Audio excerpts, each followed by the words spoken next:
Doctor ইউনূসের ক্ষমতার উৎস কি?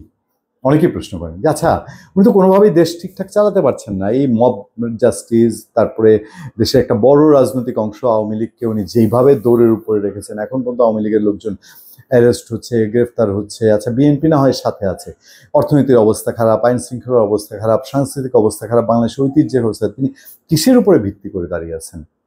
আপনাদের কি মনে হয়? হ্যাঁ, তার একটা ব্যক্তিগত ইমেজ ছিল বা আছে, ওয়ার্ল্ড ওয়াইড তাকে চিনে, সারা বিশ্ব তাকে চিনে, যে কারণে অনেকের সঙ্গে তার যোগাযোগ, কিন্তু এটাই কি মেইন মন্ত্র?